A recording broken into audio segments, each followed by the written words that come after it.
divinity. We get free, be me, work it effortlessly. Do what you love and then allow the prosperity. You got this. Make good, make it your own. You know you got the power in your mind, heart, body, and soul to grow dreams, grow faith, grow you. Create authentically in the garden of good.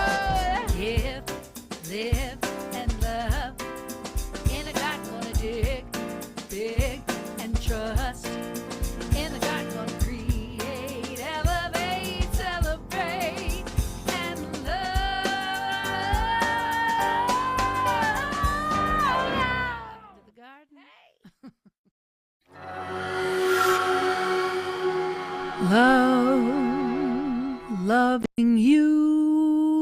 Loving you right now, loving you, every one of you, loving every one of you. Welcome to the Garden of Good, which you know where it is. It's in Asheville. It's my house. I'm Amy Steinberg.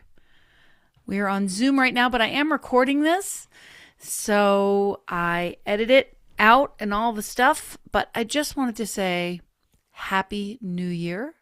It is a new lunar year, which is the year of the fire horse, which is only every 60 years. And the last time that this time were to come, we had got Star Trek and the Beatles. So this could be a really exciting time. Yeah.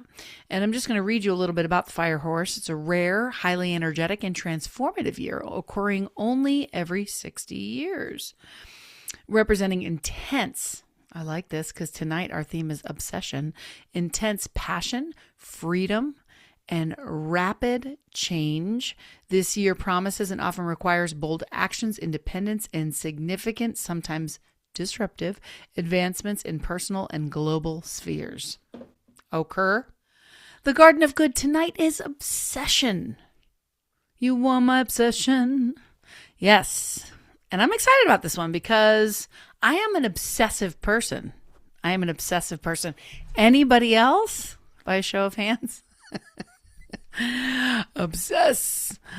I'm obsessed. I love when that became sort of like a really common thing to say, like, I'm obsessed with that. I love that sort of became a part of how we communicate when we really, really like something. So obviously that's what we're talking about tonight. Why do we come here? We gather in the Garden of Good. The Garden of Good is here to nourish creativity and connection with contemplative play.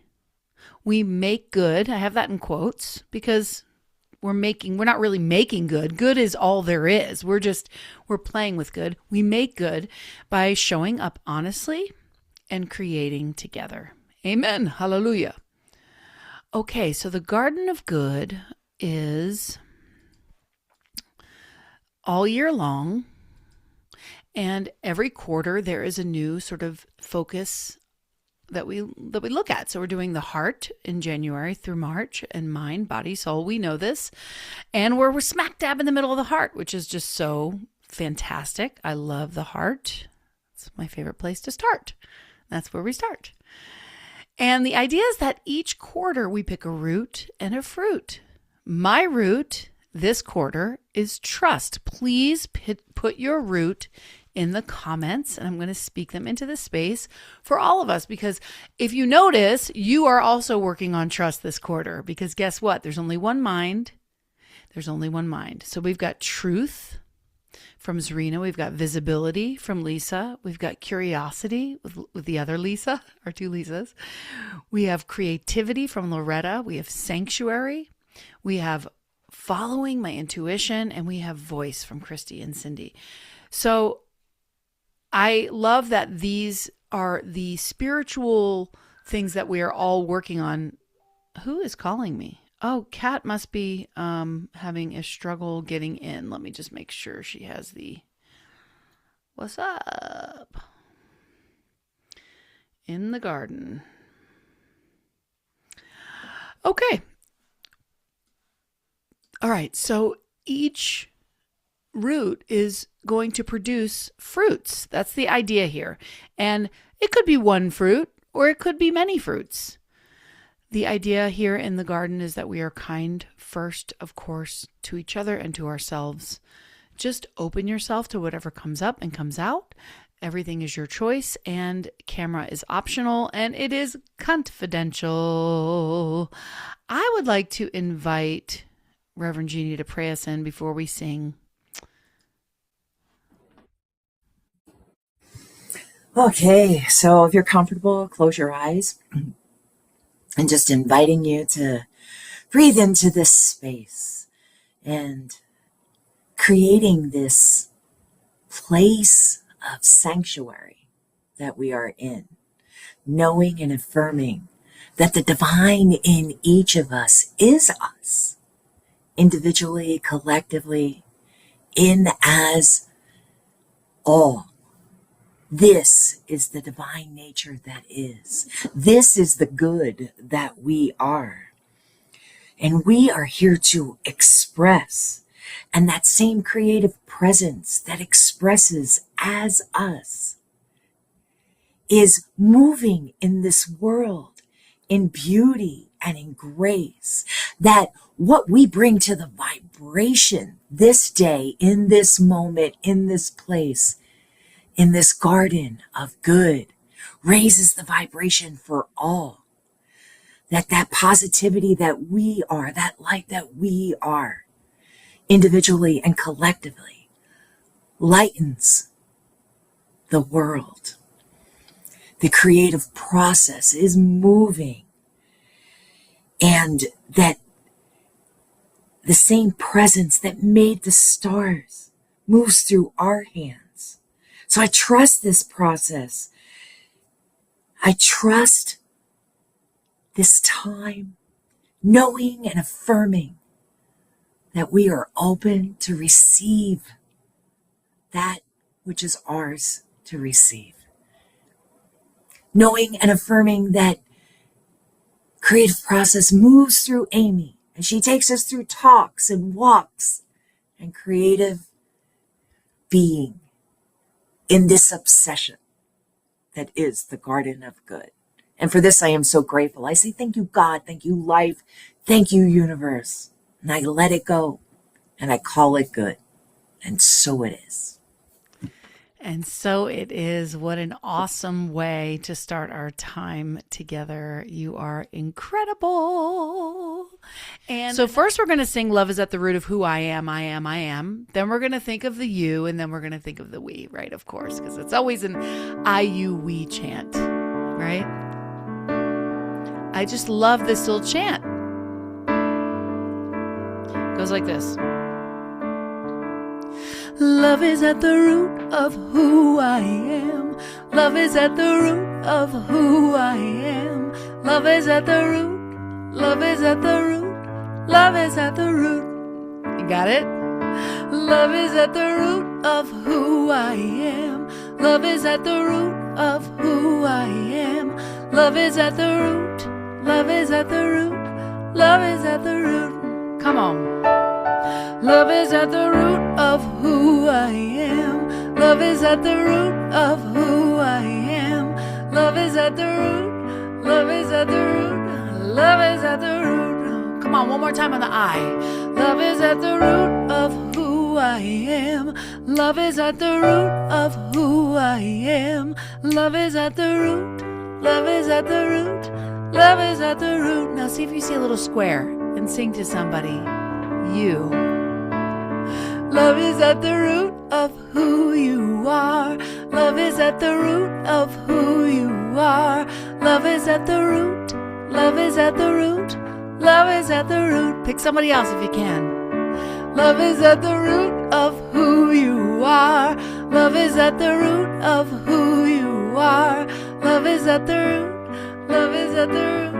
Love is at the root. How about we? Love is at the root of who we are. Love is at the root of who we are. Love is at the root. Love is at the root. Love is at the root. We, one more time. Love is at the root of who we are. Love is at the root of who we are. Love is at the root. Love is at the root. Love is at the root. All right, y'all, listen. I want you to make it your own. Improv a little bit. Do something crazy. Love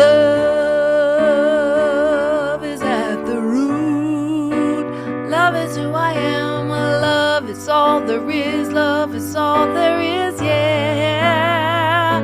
Love is at the root of who I am. Love is at the, love is at the, love is at the, love is at the, love is at the root of, love is at the root. Love is at the root. Love is at the root. Love is at the root. Love is at the root. Love is at the root. Love is at the root. Love is at the root of who I am. Love is at the root of who I am. Love is at the root. Love is at the root. Love is at the root.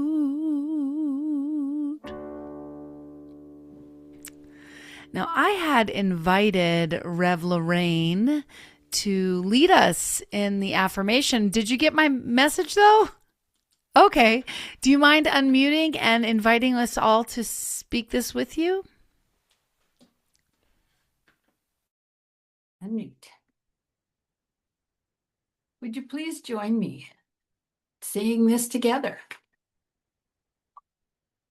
Yes, love is at the root of who I am, who you are, and who we are. Tonight, I create from love and I bask in the obsession to make good of my life. Life is indeed good, smothered and covered in love. Love directs me to a joy soaked now. I like the idea of a joy soaked now. And now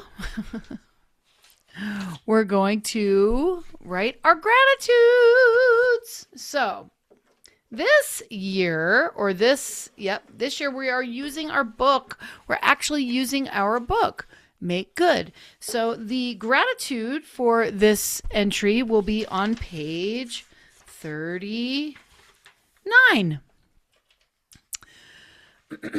So, the ultimate feel-good tool.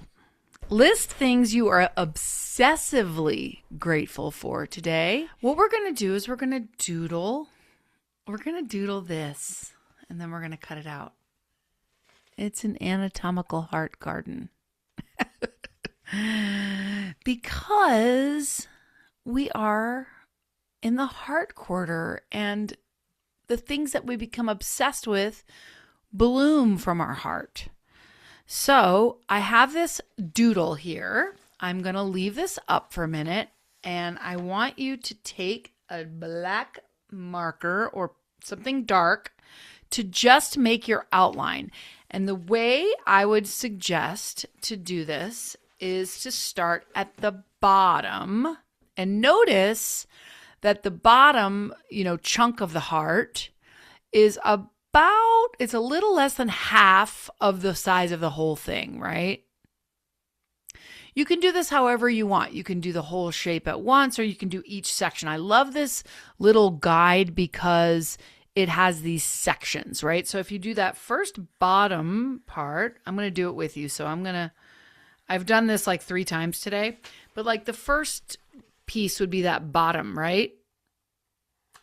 Just kind of, I was reading about the heart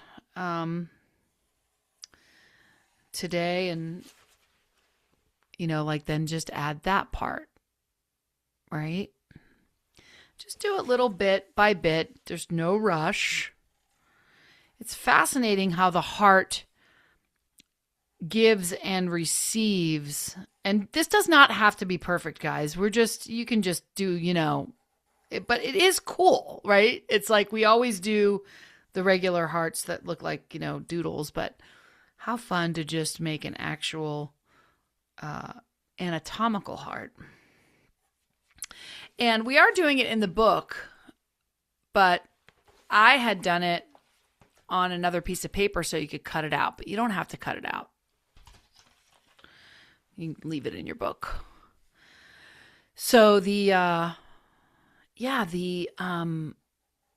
heart, it, feeds everything, circulates everything. Of course, the blood comes in, and then Sorry, I'm drawing and talking at the same time. Usually that's easy for me, but because it's this heart drawing, so this is what I have so far here. But you can just kind of like let your eye follow it. And if you're like, oh my God, this is terrible, it's okay. Let it be terrible. Remember, we don't need to be perfect. And I just love how these little ventricles here can become little vases for flowers. So I was looking up like the left and the right, like what things mean. And the left generally is what we receive, and the right is what we give, supposedly like spiritually. So your right energy is where you give, it's the masculine energy, and your left is the feminine that receives. And what's interesting is I think it's the opposite with the blood and the heart. The blood comes in through the left, or no, that makes sense. Comes in through the left and then out through the right, or something like that. But basically, it's this exchange. There's this exchange and this cleanliness that's cleaning out itself, and it's obsessively beating. Your heart is obsessively beating. I just think that the heart is something to be obsessed about. So I'm going to give you a minute here to get this outline together. And then while I give you a tiny, teeny talk, you can color it in. How does that sound? And then we have other little exercises today, but I thought this would be a fun thing to try to draw. And when you are coloring in your heart, I can show you mine again. I did it with like these stripes. Like I did a striped heart, and then I put a little heart in the bottom there. But you can make it your own. You can do whatever you want. You know, you can make it all one color. You could make it stripes and dots. You could make it a rainbow heart. You know, I always love a rainbow.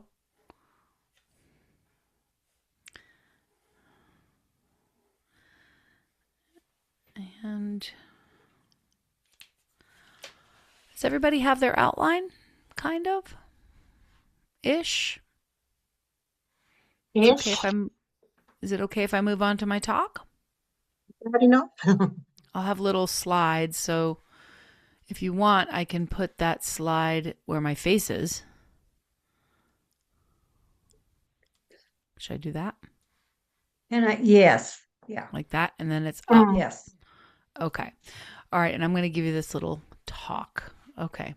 So I want to talk about obsession because I think of myself as very obsessive. And also, I think obsession is holy. I really do. I really, really do. I wanted to start actually with a Zen story. The Zen master, the student asks the Zen master, how do I find enlightenment? And the master says, when you are hungry, eat. When you are tired, sleep. The student says, that sounds too simple. The master says, well, when you eat, you think about 1,000 things. And when you sleep, you dream about 1,000 plans. Simply eat when you eat. Simply sleep when you sleep. That's focus, right? Like that's obsession in its cleanest form, which I would call it pure presence or total immersion. So just stay with me here. When I get obsessed with something, whether it's sewing a jacket, I get obsessed with that, a lyric or a weird metaphysical idea, I can sort of feel my whole system start to organize. My brain starts to sharpen. My body leans in. Time does something weird and stretchy. And that is this focus with heat. That's what obsession is. Creativity loves heat. When you're obsessed in that delicious way, you aren't forcing anything. You're circling something. You're orbiting. It made me think of the moon. Like the moon doesn't apologize for orbiting Earth. It just does. Obsession is orbit. Focus is the gravity. So think of it that way, like whatever you keep circling starts shaping you. If you haven't heard of the psychologist, I can never pronounce his name, but it's like Mihaly Csikszentmihalyi. Anyway, he studied what's called the flow state, which is when people are deeply absorbed in something meaningful, and the brain quiets the part associated with self-criticism and time tracking. The prefrontal cortex softens its grip, and that's why time feels like stretchy, and that's why you forget yourself. The brain literally shifts gears. There's also research out of Stanford that shows that attention reshapes neural pathways. The circuits that you use repeatedly become stronger and more efficient. Your focus is your wiring. So obsession, sustained focus, is sculpting your brain. You're carving your brain with your attention. Think about the last time you were completely absorbed with something. You forgot to check your phone. You forgot what time it was. You forgot where you're supposed to be. You're just in it. That is what I call metaphysical gold. Consciousness organizes around attention. So whatever you keep returning to becomes louder in your field. If you've just come in, somebody just came in, we are drawing this anatomical heart that has flowers, and there's a little sketch there, and I'm giving a little talk while you draw it and color it in. Because we are obsessed with our heart tonight, with love, because love is at the root of who we are. So whatever you return to becomes louder in your field. And it's not because the universe is judging you, right? The universe is neutral. The universe is just responding. It's relational. You look at it and it looks back at you. You lean toward an idea leans back toward you. You keep showing up for something and something keeps showing up for you. That's obsession at its most creative. I don't want to talk about negative obsessions right now. I want to talk about positive obsessions. I want to talk about creative obsessions. I want to talk about devotion. I want to talk about, because I feel like the heart is really about devotion. And I know that we're in the heart quarter here. The heart does not dabble. The heart dives. When you fall in love, you don't schedule it. You don't sample it. You plunge into it. So what if we let ourselves plunge into creating good? I was wondering if you were going to make it here tonight, my beloved Martha. What if we get obsessed with beauty? Like truly obsessed. Walking around like beauty hunters. I remember I was walking around Asheville one day, and it was when I was visiting here. It was before I moved here. And I wonder if I could remove my heart picture now, and so I can have my face back. What do you think? Do you need the heart still? I'll put it back. What if I was walking around Asheville one day, and there was this little tree, and it was so purple, and I was like, what is going on? We're walking around in a purple tree land of magical hippie fairy dust. Like, I was like, how does this place even exist? Listen, if you're not in awe, you're not paying attention. So get obsessed with being a beauty hunter, finding color in weird places. What if you got obsessed with expanding, not fixing, but expanding? Expanding. Focus expands whatever it touches. Neuroscience says that your brain literally strengthens whatever circuits you use repeatedly. If you obsess over possibility, you build a possibility brain. I love that. If you obsess over creativity, you build a creativity brain. Who here has a creativity brain from coming to a creative class every week? You guys, you're building a creativity brain. And metaphysics would say consciousness loves repetition. Repetition builds form. You think a thought enough times, it becomes the architecture, the foundation. It becomes the first thought that you go to. And listen, I come from a home where just straight up, I wasn't loved the way that I think my soul desires to be loved. And so I still go to this thing of like, I'm unlovable. You guys, I have 9 records, thousands of fans. I have so much love in my life. I have animals, a person. It's a lot to keep retraining those AEPs, as we call them, the already established premise that I'm not lovable. I'm not lovable. That's that AEP. So I return to this idea that love is at the root of who I am. Love is at the root of who I am. And I return to that, and I return to that. And it's fascinating. I think I posted about this on our page, that it takes like something like thousands of affirmations to get something. But if you play with it, it's like a quarter of the amount of time. So play at it. That's one of the reasons we're here too, is to change our minds in a playful way. So when you return to an idea enough times, it becomes your identity. I don't want to be, for years I had that identity. I'm not lovable. Like I don't have that identity anymore. Do those thoughts come up? Yes, but I don't have that identity anymore. After 10, 15 years of love, peace, joy, Karen Drucker songs, I am so blessed. Listen, you can't stay in it very long. When you go back to love is at the root of who I am, standing in line in the traffic, love is at the root of that chant from last week, right? That chant was in my head all week. I can't remember what it is now though. Love. Anyway, another love chant. So let's call obsession our creative architecture tonight. Sustained attention, building a house of our lives. And we are the dollhouse people. We know how to build tiny houses, tiny details.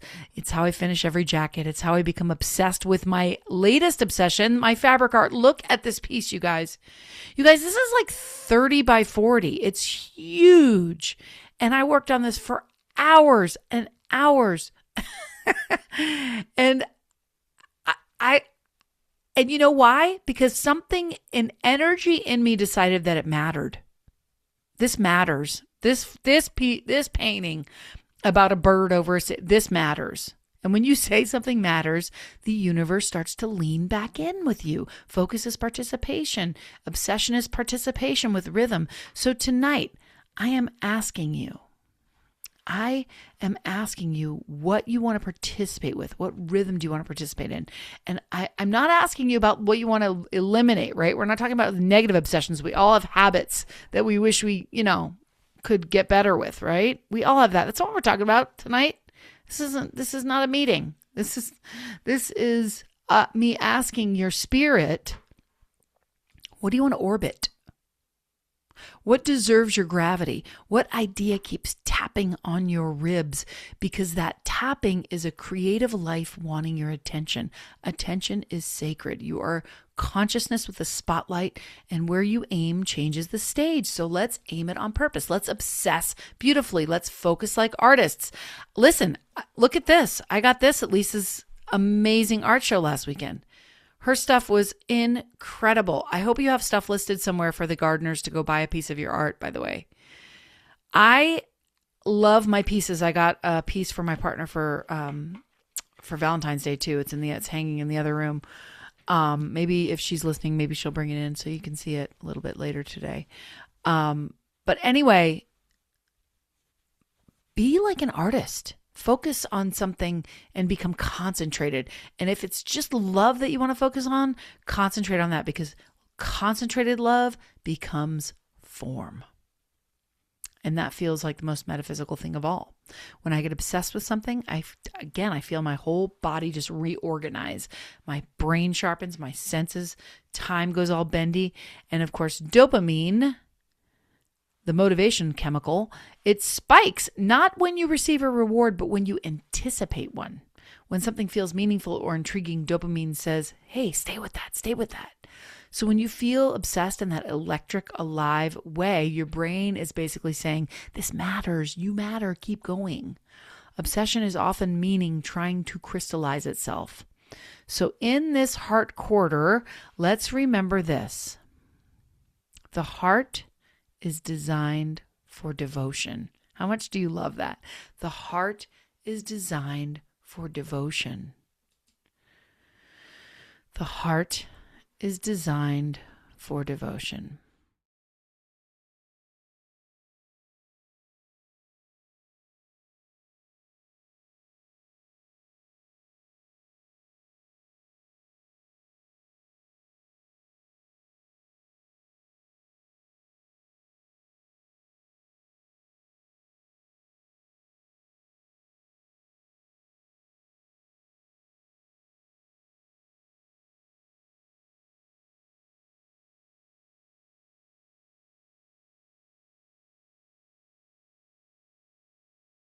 OCD?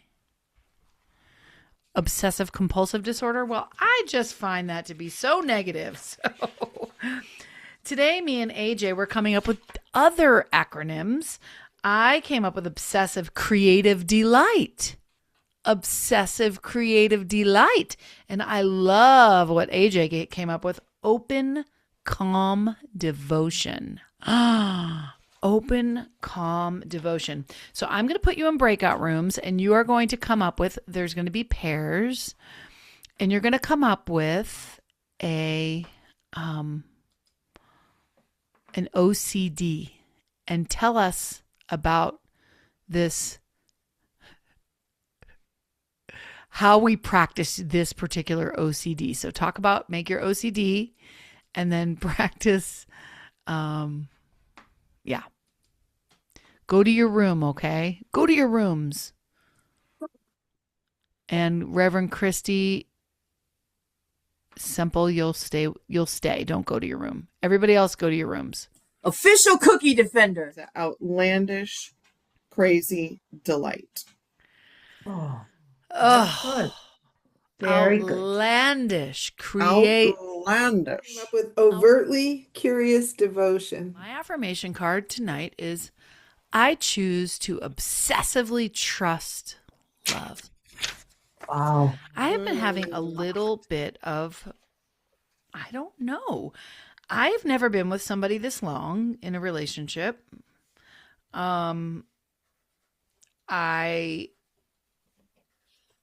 We are aging.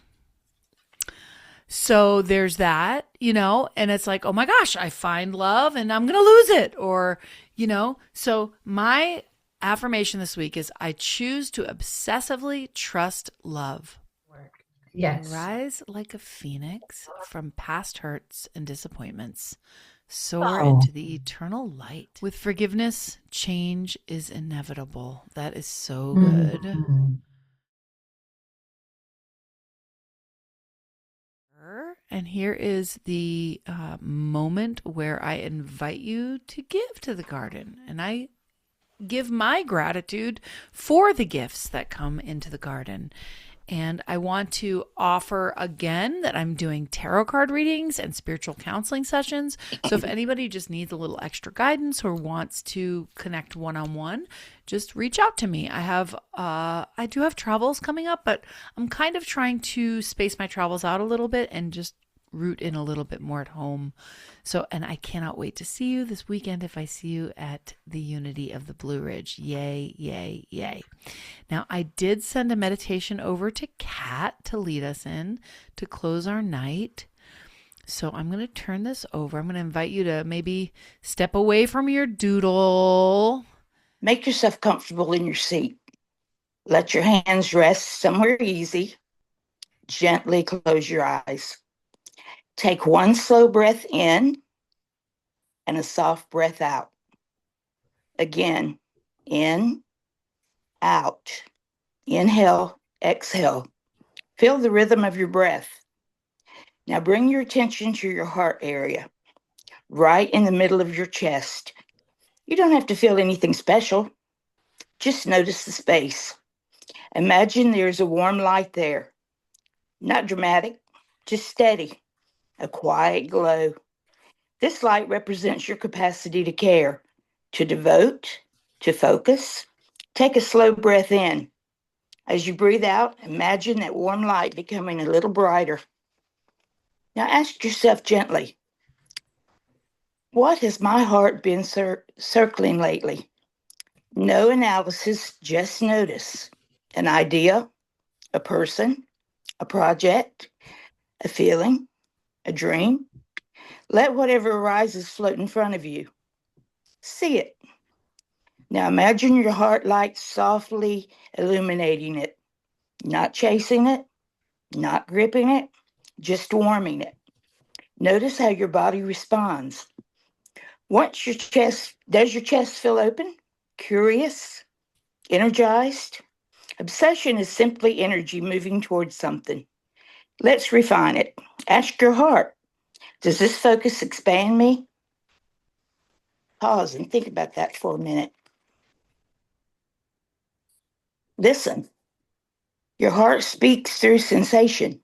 Expansion feels spacious, alive, grounded. If what you're circling feels expansive, imagine your heart sending it steady, rhythmic energy, like a lighthouse beam, consistent, calm, devoted. If what you've been circling feels tight or draining, imagine gently shifting the beam. Your attention is movable. You're not stuck in any orbit. Now ask your heart, what would feel nourishing to focus on? Let the answer come lightly. Maybe it's creativity. Maybe it's connection. Maybe it's beauty. Maybe it's peace. See that quality glowing in front of you. Now imagine your heart and that quality forming a gentle orbit around each other, a balanced rhythm, giving and receiving, attention and response. This is healthy obsession. Devotion rooted in love. Take a deeper breath in. Feel your heart as a steady center. Your focus is a choice. Your devotion is creative. You're allowed to give your attention to what grows you. Let that sink in. One more slow breath. Feel your body in the chair. Feel the floor beneath you. And when you're ready, gently open your eyes.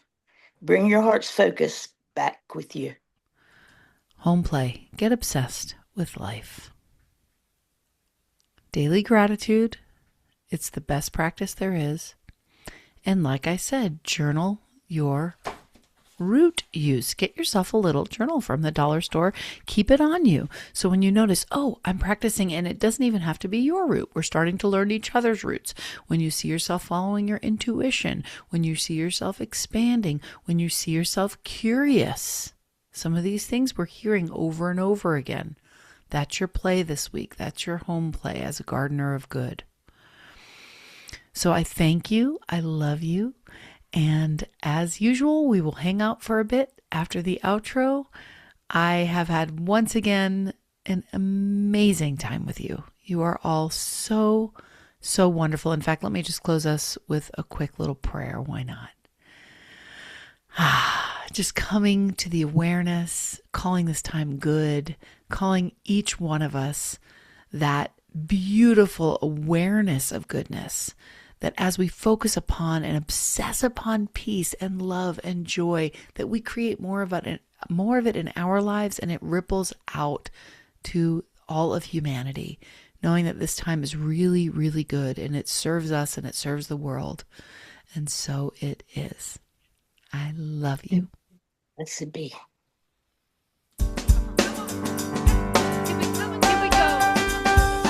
Play, pray, Slay in the dark gonna make good today. In the dark gonna create, elevate, celebrate, and love. I'm Amy from the GOG, Garden of Good Creativity. We get free, be me, work it effortlessly. Do what you love and then allow the prosperity. You got this. Make good, make it your own. You know you got the power in your mind, heart, body, and soul.